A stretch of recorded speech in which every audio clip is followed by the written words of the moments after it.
Street Fighter 5, Street Fighter 5, Street Fighter 5. How you doing, guys? This is Juju once again, back for another edition of Juju Reviews. I'm reviewing one of the most highly anticipated fighting games of this year, Street Fighter 5. Now, it's been quite a bit of controversy before its release, but I'll get to that in a second. But yeah, I've played it. It plays like a dream. Like I mean, all the characters play very much identical to their other Street Fighter counterparts, besides the new additions, which is Rashid, Nakali, Laura, and Feng. But everyone else pretty much, either they play the same or they just have little nuances changed about them. But overall, it's a very, very, very, very solid fighting game, and it's especially solid online. That's the most important thing about this edition of Street Fighter 5, that it plays, it plays well online. The netcode, it's up to snuff. You don't have to worry about any sort of input lag or anything else. All you have to worry about is people's connection being top notch, which is kind of a gamble we dealing with online play, but other than that, gameplay wise, it's damn near perfect.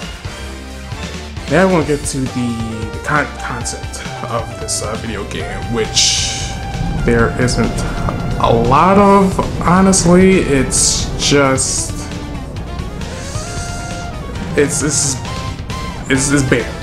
Let's just put it that way. It's a bear fighting game. People were expecting this, since the beta testing, which required a few of them, to make sure the netcode was working just fine. So, and it's for $60 is not really made for someone who wants to play casual. And that's the thing too. It's the casual versus the the hardcore fighting game consumers, and it's mainly pertaining to at this point in time it's made for the casual. Not the casual, the hardcore gamers, fighting gamers who want to go online and test their skills and hopefully get on the top rank so they can participate in any of the fighting game tournaments that's most likely going to happen with this game. And for the casuals, unfortunately, it's not really meant for you, because it's like little to like no content at all. There's no arcade mode where you just fight the computer. The only time you can fight the computer is on training mode, and there's a survivor mode, which is like laughably easy, even on the hardest difficulty. It's not that challenging. So by the time this goes up, there have been talks of like about arcade mode being added as an update eventually, and then the story mode update being released in June. And yeah, just as a guy that hasn't really played fighting games so far, and just getting back into them, I see it from like a casual and a hardcore point of view. Hardcore, they want to they want to make sure internet connection is fine, and they can like fight anyone they can with little to no struggle with the netcode. And casuals, they wanna play some Ryu or some Chun-Li sometimes, and have fun with their with their special moves. They wanna discover who they are, and what and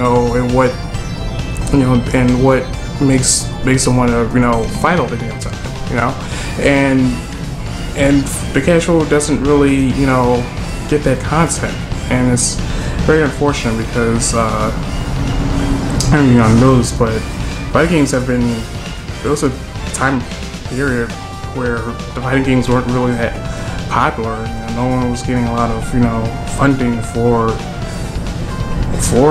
fighting games at one point, and you know, now all of a sudden there's a, you know, the resurgence, you know, since Killer Instinct and Mortal Kombat X and Street Fighter 5 now, and Tekken 7 eventually. You know, it's coming back, and you know, and now there's like,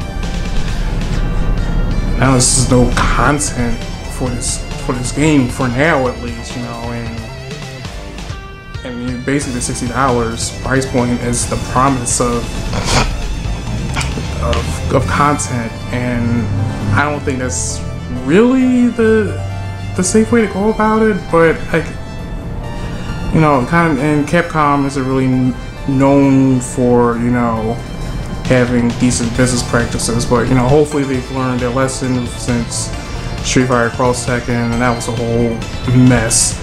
And you know, hopefully they'll deliver on their promises, which I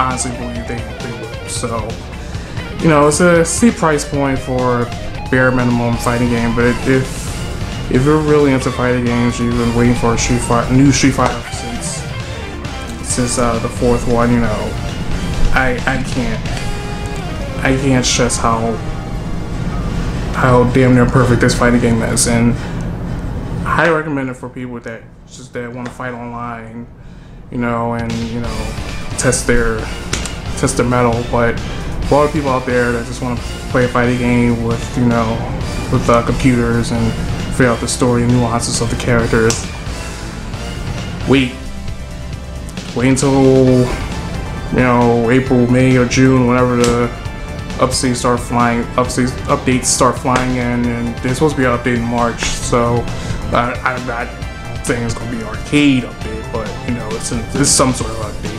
So no, it's kind of a mixed bag of emotions with this game, unfortunately. But overall, it's a fight, and it plays like one, and it feels good to play. But it just says no content right now. So if you're looking for content, back off until you know it's all fully furnished and, you know, ready to go. So this is Drew. Tell me what your thoughts about the new Street Fighter 5. Love to hear them. Have a Facebook, Drew. Facebook page, Drew. Leave some comments below. Thank you so much, guys, for watching, and I will check you guys later.